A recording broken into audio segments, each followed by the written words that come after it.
Hey gang, Ken Hackathorn here for the Wilson Combat YouTube channel. Got a couple things I want to chat about. Well, about a year ago, Bill Wilson and I did one of the Gun Guys episodes, and particularly talking about trends. And during that, Bill brought up the topic of red dot sights on pistols. And I offered up my views, and some of which is, the red dot sight on pistols now is being perpetuated as the future and the answer and the best thing since sliced bread. And I dared in that particular interview to mention there were some negatives. And oh man, the internet, the nipple heads on the internet, heads exploded. I dared say something bad about red dots. And all people just, he doesn't know what he's talking about. He's an old geezer and he's out of touch and he doesn't recognize the future. So I decided to do this one we're going to call Red Dot Revisited. And then I want to talk about them. First off, people assume that, one, I'm an old guy, so I don't know anything about using them. Well, I am an old guy. But before me, I've got 6 red dot sighted pistols that I've been shooting these things for a long time, and I shoot them a lot because I want to know what they're about. What are the pluses? What are the minuses? And people want to perpetuate the pluses.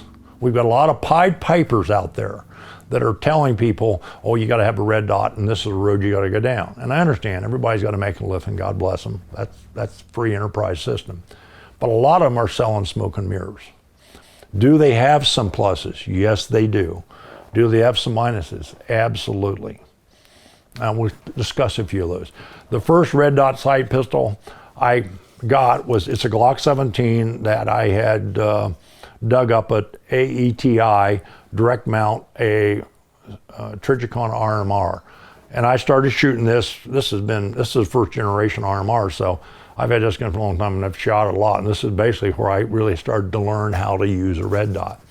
I think the second gun I got is a SIG 320, an M17, if you will, with one of the Sig Sauer Romeo 2s or whatever. This is supposedly the mil-spec version, and shot it quite a bit.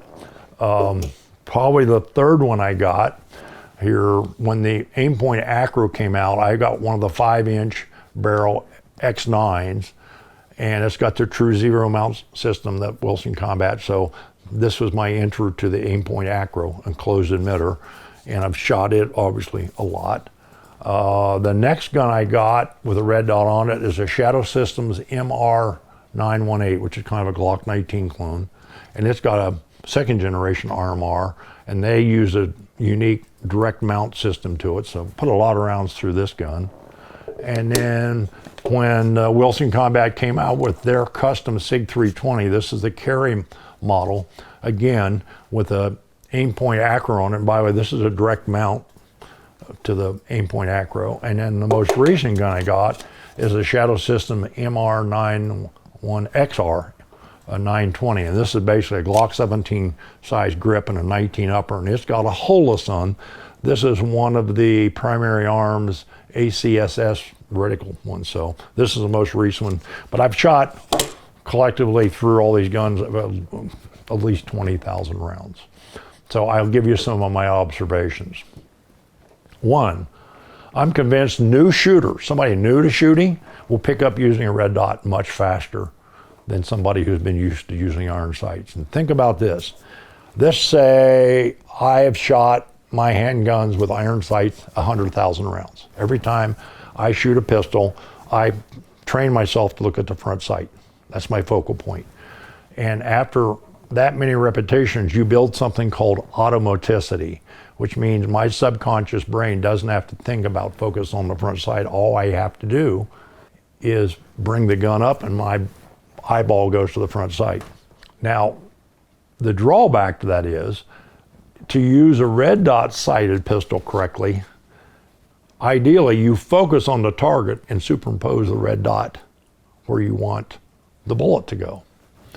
Well, say if I'd shot iron sighted pistol 100,000 rounds, I'd have to shoot a red dot sighted pistol theoretically 101,000 rounds to cancel out what that subconscious mind is programmed in. So for somebody like me who's shot iron sights for a long time, it is a very difficult transition. Now mind you, if I say to myself before I shoot, look at the target, I'm okay. But for the most part, I still look at the dot because that's what's programmed in this computer. Doesn't mean I can't do it accurately or can't do it effectively. It's just probably not optimal. So if you've been somebody that shot a lot, I refer to people in the gun owning public or military or governmental features, doesn't matter. Any people that own guns or carry guns or shoot guns, we have 1%ers. And 1%ers are the people who train and shoot a lot and become very, very proficient. We're the people like Bill Wilson, myself, we're gun guys, we're shooters, and we shoot a lot. So we become very proficient. So if you're one of those, and I can tell you right now, it took me 1,000 rounds to get to the point where I could draw this gun and shoot it, and the dot was not a problem as far as finding. And of course, the first thing you're going to hear from the birds chirping on the internet is, well, you can do that with dry fire. No, you can't. You can learn to draw the gun and find a dot the first time with dry fire. But as soon as the gun recoils and goes off, now you got a new problem. Or strong hand or weak hand. As soon as that gun starts recoiling and moving around, you're going to lose the dot and have to reacquire it. Dry firing doesn't teach you that. You got to shoot real bullets to get there. The reality is there's a learning curve. For me, it took about 1,000 rounds to get to the point where I was comfortable. It took me 5,000 rounds of shooting to get to the point where it was natural, where I can use a red dot. By the way, I can use them now. I shoot them just pretty much as good as I do with iron sights. At distance, I shoot them better because I realized I only got one aiming point, the dot. I don't have to line up the sights. So at distance ranges, at longer ranges, the red dot does have an advantage. Now, here's the cold hard reality that nobody wants to talk about. At the distances you really use a handgun to defend yourself, 0 to 10 yards. That's the real world. They have no advantage. A red dot sighted pistol at 0 to 10 yards has no advantage over iron sights. It's not faster, it's not more accurate, it has no benefit. And guys are gonna say, well, I think it does. Cool, go ahead, stick one on your gun. But you're on crack if you think it's an advantage. It is not. Now, in order to go down this road, for example, I'm going to tell you right now, you want to buy a quality red dot. And the market's full of red dots. You know, everything from ones that you wouldn't even want to put on an air gun to the ones that are really good. The good ones are not cheap. So you're looking at a red dot price range anywhere from, say, a Holosun like this one, which is probably around $400, to something like the Aimpoint Acro, which is probably in the $600 range. So you're looking at, in some cases, a substantial added expense. Depending upon the design of the gun, the interface, if you have to put a plate on her, remember, some of the weak link is the plate, the interface. So you want to buy a good one. A good example is the Glock MOS system. The plates that come from Glock, the adapter plates, you want an aftermarket one. One of the things, and we're talking about adapter plates, for example, this is the True Zero system from Wilson Combat, and it's one of the most rugged I've seen. They really engineered this thing to be incredibly strong. You don't have to worry about it failing or fracturing. Now, it's more expensive, but you kind of get what you pay for. So the cost of equipping the gun with the red dot is a consideration. Number two, you're gonna have to shoot a lot of ammo. And the common one I get this pretty regular from out here where I live. Guys come to me and say, well, you know, I'm getting to the point where I can't see very well anymore, and I need a red dot on my gun. That'll make me shoot better. And I always say, well, how much do you shoot? How much do you practice? Well, you know, I shoot a couple times a year. Well, let me give you a clue. You're never gonna learn how to use it. It takes a lot of rounds to become proficient with it. And I'm going to tell you something else from my experience, and some other people I know will tell you that using a red dot is somewhat of an issue of being a little perishable. In other words, if you go out and shoot it a lot and then you put it in a gun safe or you don't use them for a while and you pick it up to shoot again, it's kind of a little bit of a relearning process, because remember, if nothing else, you've got to, when you align the gun with the target, your dot is always higher than your iron sights. And what that means is, you can say, well, there's only maybe a 1/4 inch in difference, but your brain is programmed to bring the gun right to where your eye is looking at iron sights. All of a sudden, there's a slight discrepancy. So understand there is a learning curve. And people say, well, law enforcement's going to them. Yeah, but I'm going to tell you something else. Most police officers that only go to the range once or twice a year and they've got a red dot sight in their gun, it's not working out real well for them.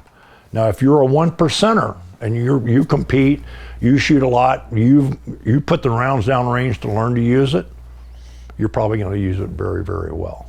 But for most people who are not 1%ers, these are the people that only shoot maybe 100, 200 rounds a year, and they think, I'm going to put this on my gun and put it on the nightstand and I'll be ready in case I need it. Yeah, I think you may be kidding yourself a little bit. Durability. Every year the manufacturers get better in the durability standpoint, in that they're battery powered typically, and shock and damage is a problem too. But they're getting better. For example, I'm convinced that one of the best on the market from a durability standpoint now is and has been for a long time, the Trijicon RMR. Now it's got a couple drawbacks. One is it's got a bit of a fisheye effect. If you do have to replace the battery, you have to take it off the gun and then put it back on. And typically you have to re-zero it. It won't be off much, but you got to re-zero it. And that's not something that's handy to do. You know, if it happens to you on the range, or Lord happens to you when you're out and you need your gun, you pull out a holster, there's no dot. And people say to me, well, you've got backup sights. Those backup sights are there. The way it works is, if your brain has learned to use the red dot and you bring your gun out, you're blazing away and you pull your pistol out and it comes up and there's no dot, you would say, well, the proper thing to do is use your iron sights. Your brain's going to keep looking for the red dot. And I see it all the time. Guys are doing this, you know, because the brain wants to find the red dot. So understand that backup iron sights your gun should have. Does it mean that it's going to be an instantaneous change if there's a problem with the dot on being there? Maybe deluding yourself. I'm a fan of enclosed emitter, which means there's a lens in the back and the front. And I think the Aimpoint Acro, the first ones, the P1s, had issues with a very short battery life. And why these people put a crappy battery in this thing with a miserably short battery life, I don't know. To their credit, Aimpoint stepped up the plate, re-engineered the sight. They use a 2032 battery now, so the battery life is, you know, basically you got a year's battery life. So the new P2 is the one you want. I don't even think, I'm pretty sure that P1 is now out of print, so to speak, but I like the closed emitter, because the trouble with an open emitter is you can get crap in there. And people say, well, it's not really a problem. You know, it's not a problem until it happens to you. Stuff on the lens can be an issue. Stuff that gets in on the emitter is a disaster. And you got to be concerned about things like dust and snow and ice. And also remember, going from cold temperatures into warm, or warm temperatures into cold, you're going to get foggy. It doesn't matter which one it is. You're not going to be able to see anything for that until that dissipates. And there's things you can use. There's a lens treatment called cat crap that a lot of guys use, which does minimize that fogging to a degree, but you're still going to have it very instantaneous for a few seconds until you can see through it. People are saying, well, everybody's making guns with cut for dot sights, so it's the future. No, manufacturers make their guns now adaptable red dot sights with the plate, because that's what they think it takes to sell a product. Mind you, if one company's selling a gun and their gun's selling well with an adapter plate for red dot sight, what do all the other companies think? Well, we got to do that too, because that's what the people want. And of course, you got people like in some of the gun media and the advertising markets for some of the publication stuff, they're humping the red dot. This is what you got to have. And the answer is, for a self-defense gun that you use primarily at 10 yards and closer, no, you don't need that. If you want it, hey, God bless America, go buy, put one on your gun. But understand, you're not going to become proficient with it unless you practice. And it's going to take a lot of time and a lot of rounds. If you're willing to make that commitment, you're one of those 1%ers, it may be a perfectly valid choice for you. But your lifestyle should dictate a lot about this. For example, don't buy a gun and do what all the cool kids are doing on the internet. You got to have a red dot, you got to have a light, you got to have a high capacity magazine, you got to have a holster so you can stick it down, point at your junk.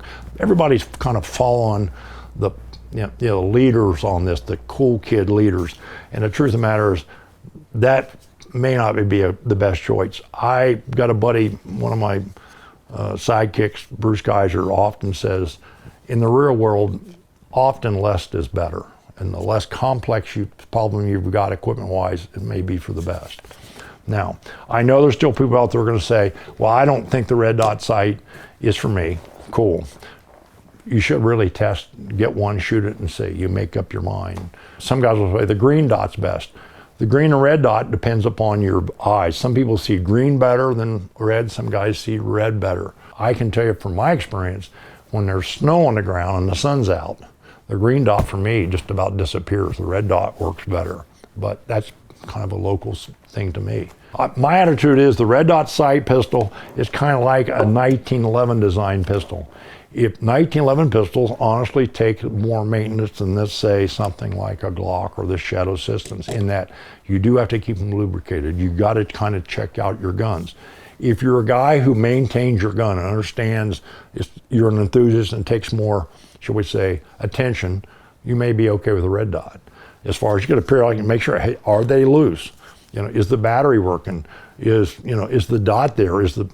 Can I see through it? Is it full of belly button lint or dust? You ride a four-wheeler this time of year where I live, everything gets coated in dust. And you say, well, that's no big deal. You know, on a closed emitter, I can take my thumb and wipe it off if I need it.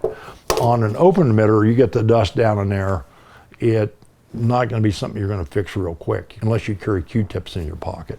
Guy said, well, you can get a holster with a hood that protects them. Yes, you can. And that's what the cops have. As a matter of fact, the dot-sighted pistols with the lights the cops are carrying, they don't have holsters. They got buckets that are disguised as holsters. If you look at them, it's like wearing a bucket on your hip. It's kind of, you know, again, if you're a cool kid, you got it. Now, the final point I want to make, people say, what's the trend of the future? How do you know? I can remember when, if you started out, like when Bill Wilson and I did, you had to have adjustable sights on your pistol because that was important to being a good shooter. That's what everybody had, right? That's what all the cool kids had, was adjustable sights. Well, we kind of learned really they weren't important. And after about, a decade or so, adjustable sights kind of fell off the map. I can remember when, Pachmeyer rubber grips came out.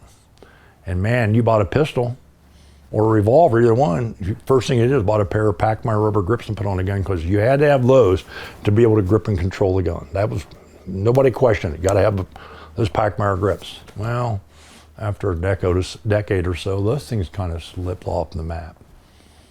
You guys all remember when there was a period where you had to have a laser on your gun.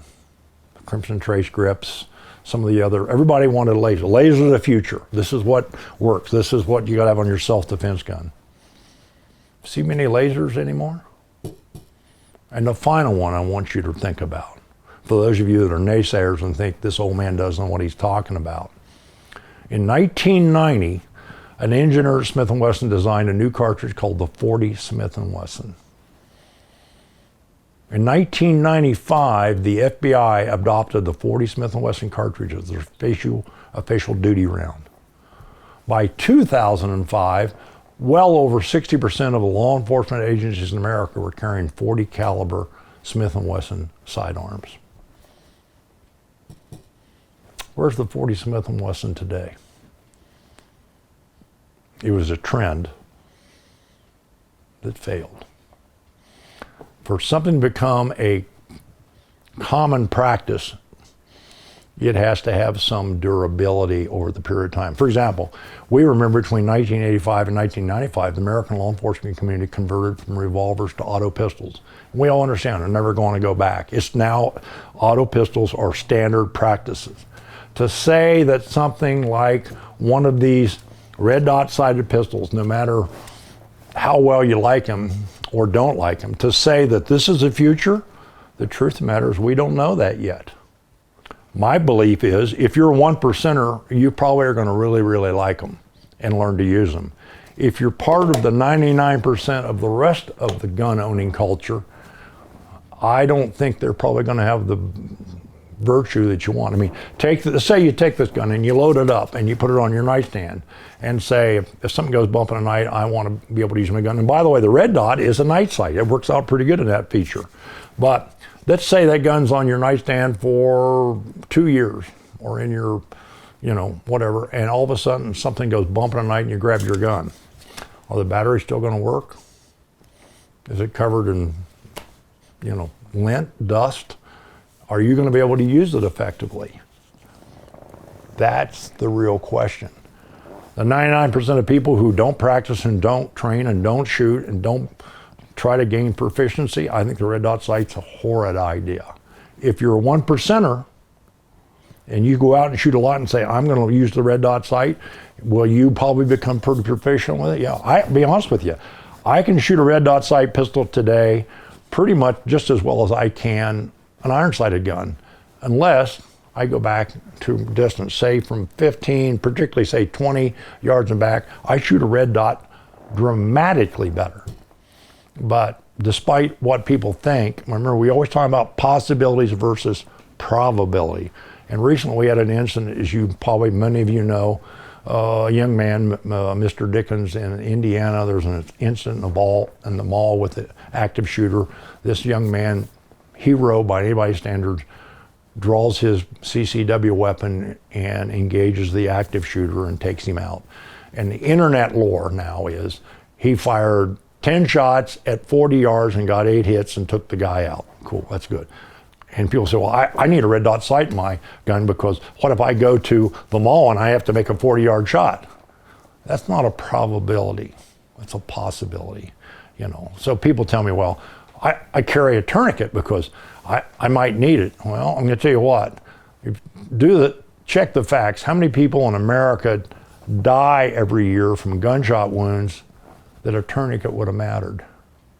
Far better off to have a couple of chest seals in your pocket than you are a tourniquet. So people want to prepare for possibilities, and you can chase that, you know, that idea down the rabbit hole. You need to prepare for probabilities. Is the red dot sight the future? Is this the way the handgun world is going to go? I don't know. Too early to tell. My gut feeling is it may be like the laser, or rubber grips, or adjustable sights, or the 40 Smith & Wesson cartridge. It may be the future. You know what? May not. You're pretty smart. Think about it. Make your own judgment. Good luck, good shooting. See you down the range.